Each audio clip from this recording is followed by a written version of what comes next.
This is my personal assistant, Lloyd.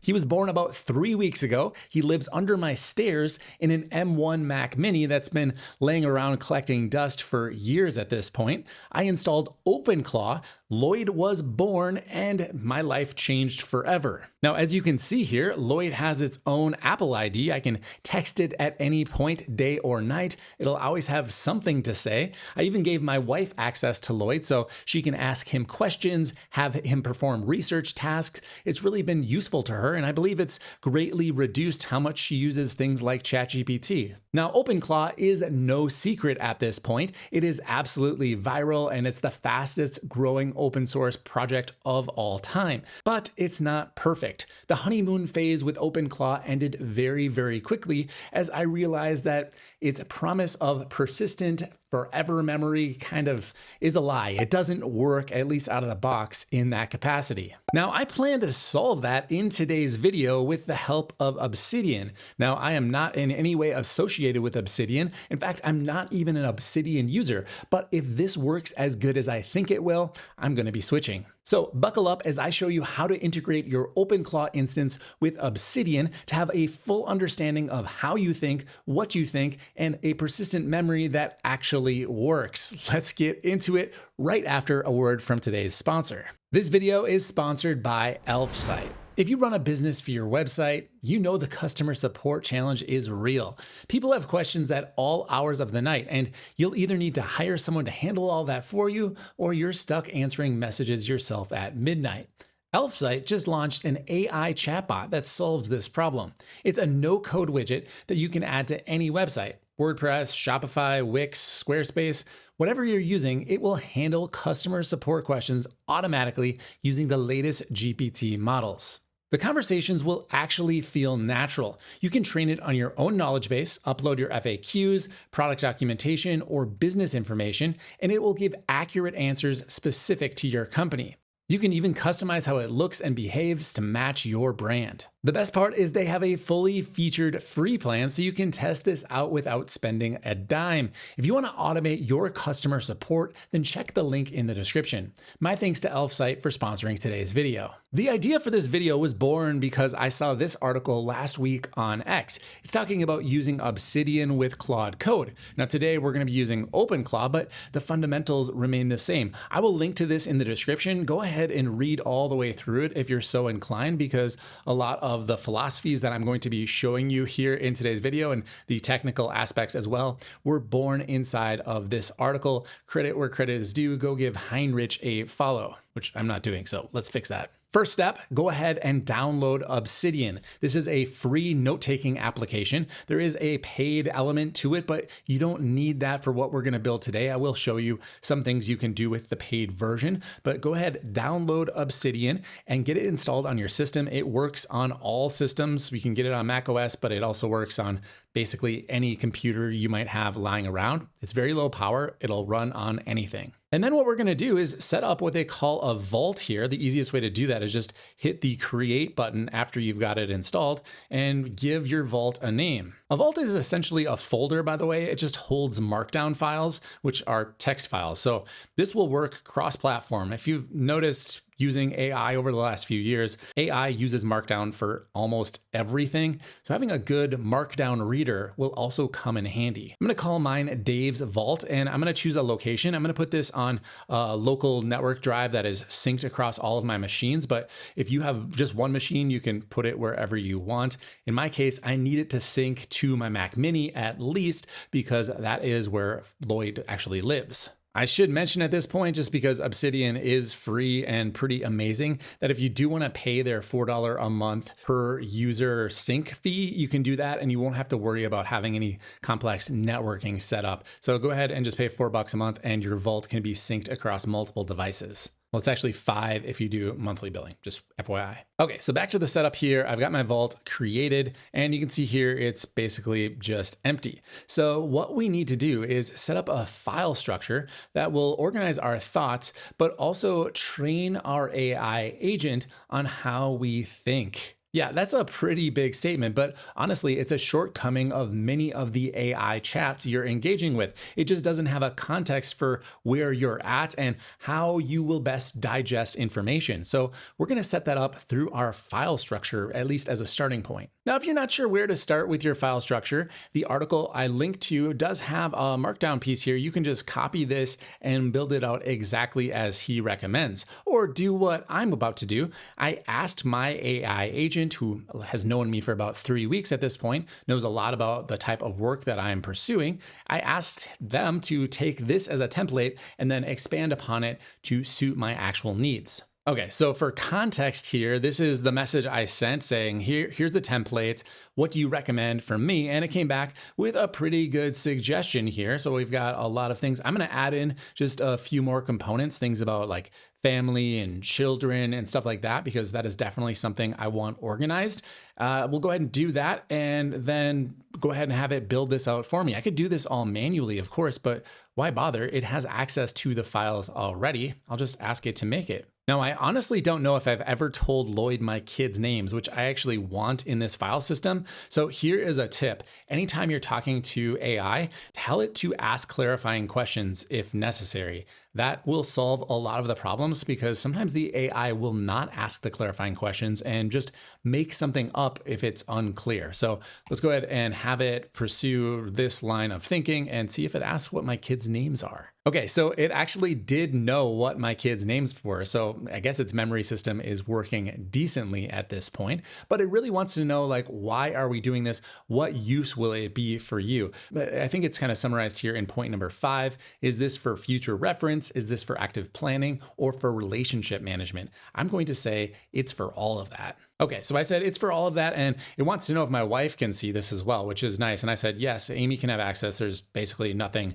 in the vault that she wouldn't already know about anyways. So if she needs to access the notes and maybe even update them, that could be very helpful. I'm gonna go ahead and send this. And I assume at this point, it's just gonna create the file structure for me. So while I'm waiting for this response here, I thought I'd just show you my actual files right now. So I've got this shared folder. I basically just clean this up whenever, or I have Lloyd clean it up as it builds things. But this is where I put my vault. So if I open this up right now, it's just got a welcome message. And like I said, this is a plain text message. I can press spacebar and see that note. It reflects exactly what I see over in Obsidian. All right, Lloyd came back with a comprehensive family section here. It looks good to me. I'm gonna have it go ahead and build this. All right, let's build it. Thanks, Lloyd. And we should see the folders start to appear over here as Lloyd works through this. Now remember, Lloyd is hosted on a different machine, and this is a network connection over to the actual file. So I'm storing the files over on that Mac Mini physically. I can obviously back them up to multiple sources, but that's what I chose to do for right now. Some considerations there: if you want to be able to access these when you are traveling, well, then you might not want to put them on a local network store. Let's say I go to the mall and I want to be able to access my notes. If they're stored on my Mac Mini, that will have basically some friction to get there. I use a service called Tailscale to connect all of my devices together so that my local network essentially travels with me. That is a very interesting topic, and I think one that is becoming more essential. I find myself using Tailscale on a daily basis. So if you want to see more about that, definitely drop me a line down below and I'll go through the setup process for it. But essentially, you can do most everything you need with a free Tailscale account, so go ahead and check that out. All right, so Lloyd is working here. He put together the Obsidian Vault structure. He put it in the wrong folder though, so I'm gonna have him move this. It's right here, and he's building out all of the different folders, so that looks pretty good. Now, if you're working along with me and you have an OpenClaw agent and you want it to build out your file structure just like mine is doing, make sure that you've shown the agent the actual X article and told it that we're gonna adapt it for OpenClaw, because if you don't do that, it's probably going to get some things wrong here. It's not going to add in all of the correct explanations. Like if you notice in the inbox here, I've got an inbox guide.md, and if I open this up, it's going to teach the agent how to handle the inbox. Really useful things that I didn't ask Lloyd to do. It just did proactively because it's read the article. Now, sure, I could move this myself, but I'm just gonna have it do it for me. So make sure you move it to Dave's vault. There we go, all cleaned up. It looks like I just did a jump cut there, but it honestly just made the change. These are all super tiny files, which is nice because it'll sync over the network instantaneously. It feels local. Now, Obsidian did not actually update this time. It still has that nested folder. So I'm just going to close things out here and reopen it. There we go. That looks a lot better. Now I need to get some content in here, right? Because the next steps are going to be to add all of our notes to Obsidian. If you're already an Obsidian user, by the way, you might want to think about what actually gets shared with your agent. It will both be shared with your agent, which means there is a security risk there. If anyone ever was able to breach the agent's trust, your notes would then become accessible. And this information will potentially be shared with whatever LLM provider you are using with OpenClaw. If you're doing things locally, then don't worry about it. But if you're using OpenAI or Claude or Anthropic, well, then, you're definitely going to be exposing your personal thoughts and identity and the way you think right up to the cloud. So just take that into consideration. One more piece of this ever-growing puzzle. Now, I do have some sample notes that I prepared here, nothing too personal, and I want to place them inside of the corresponding folders. Now, of course, I could do this, but just to show you, if you're migrating from another platform, the agent can do this part for you. So I'm just going to tell Lloyd here to take the sample notes and put them in the best fitting folders in the vault. And this should be done momentarily. We can watch it happen over here in the Finder window. So as my files get organized for me, we need to think about the next steps. Right now, I'm really just using Obsidian through an obstructed view of a chat client. But what we're really trying to do is give the chat client, the AI agent, access to our Obsidian. So we'll need to do some configuration next. I will have a complete MD file that you can download and basically just use to get this going right away for the members of this channel. I've got a new membership program. I will link to that down below. If you go ahead and sign up for a membership, it's a small monthly fee, kind of a Patreon style thing, but I'll give you bonus tidbits, extra content through that system. The main content, of course, will remain free here on this channel, but if you want to get that setup guide and a detailed breakdown of everything I'm doing in this video, well, click over to that and support this content. Thanks to everybody who's already doing that. I was really surprised as people signed up as soon as I put it on the website and did not even announce it. All right, so as I was talking there, the last note got moved into my vault. Now, the next step is to tell our OpenClaw agent about the notes itself. So to do this, I'm going to grab this little chunk of code here. This will be available for premium members, or you can just pause the screen and copy it down or use an OCR to capture it. But I'm essentially just going to paste this into my OpenClaw settings, which,